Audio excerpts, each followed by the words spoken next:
కాసేపు మాటలు పక్కన పెట్టి లెక్కలు మాట్లాడుకుందాం మనం.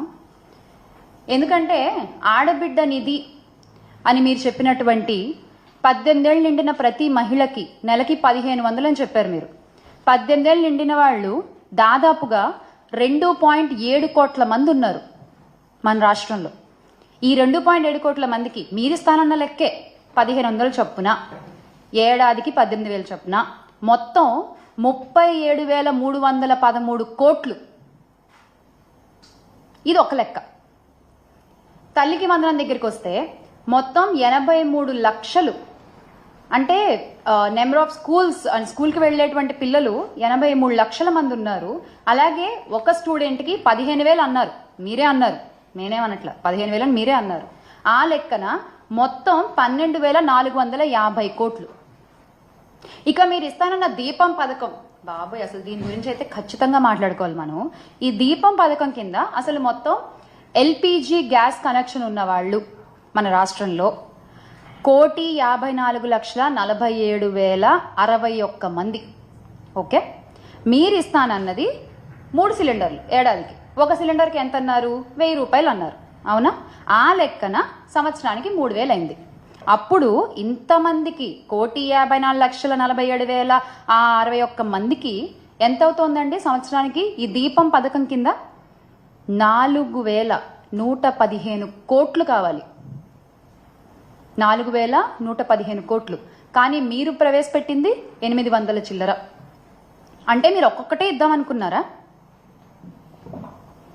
ఎగ్గొట్టేస్తామని తెలిసే మీరు ఇలాంటి హామీలు ఇస్తూ ఉంటారా? ఏం అడగరులే, ఏం పట్టించుకోరులే అని చెప్పి. అలాగే బస్సు ప్రయాణాల గురించి కూడా చెప్పుకోవాలి మనం ఇక్కడ. ఉచిత బస్సు మా మహిళలందరికీ, ఆహా ఎంత సంబరపడ్డారో ఆ రోజున. ఉచిత బస్సు మహిళలందరికీ చక్కగా ఫ్రీగా ఎక్కేసి అటు ఇటు మనకి ఎటు కావాలంటే వెళ్ళొచ్చు అనుకున్నారు. కానీ అది కాస్త దసరా అన్నారు, అదైపోయింది. తర్వాత దీపావళి అన్నారు, అదైపోయింది. ఆ తర్వాత నూతన సంవత్సరానికి అన్నారు, అదైపోయింది. సంక్రాంతి కూడా వచ్చేస్తోంది. ఇప్పుడేమో మీరు ఏప్రిల్ నుంచి అంటున్నారు మళ్ళీ. ఎందుకు అంటే ఒక ఉచిత బస్సు హామీని అమలు చేయడంలో ఇన్ని వాయిదాలు ఎందుకు? మా మహిళలకు ఇచ్చిన మాటని ఇన్నిసార్లు ఎందుకు పక్కకు జరుపుకుంటూ వస్తున్నారు? ఎందుకు పక్కన పెట్టేస్తూ వస్తున్నారు? మహిళలనే కాదు, మహిళలు, రైతులు, విద్యార్థులు, నిరుద్యోగులు ఏ ఒక్క హామీ నెరవేర్చారండి? ఏ ఒక్క హామీ నెరవేర్చారు మీరు? నారా లోకేష్ గారు తీసుకుంటే టైం రాసి పెట్టుకోండి, డేట్ రాసి పెట్టుకోండి. 2025 మేము జాబ్ క్యాలెండర్ రిలీజ్ చేస్తున్నాం. లోకేష్ గారు టైం రాసి పెట్టుకున్నాము, డేట్ రాసి పెట్టుకున్నాము. ఎక్కడ సార్? గౌరవ విద్యాశాఖ మంత్రి గారు ఎక్కడ జాబ్ క్యాలెండర్? ఒకసారి ఆ వీడియో కూడా చూద్దాం.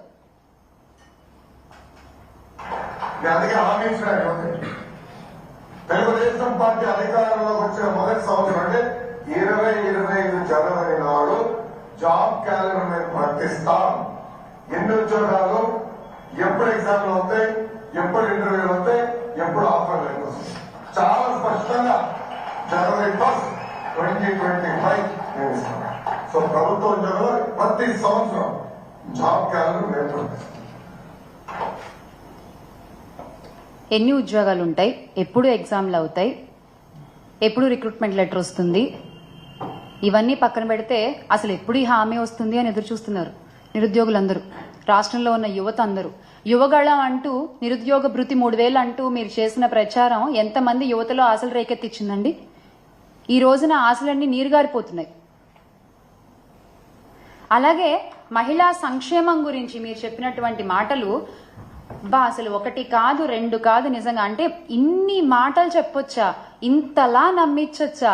ఇంతలా షుగర్ కోటింగ్ వర్డ్స్ అంటారు, అలా చెప్పారు మీరు. అసలు నిజంగా ఏం చెప్పారండి? స్వయం సహాయక సంఘాల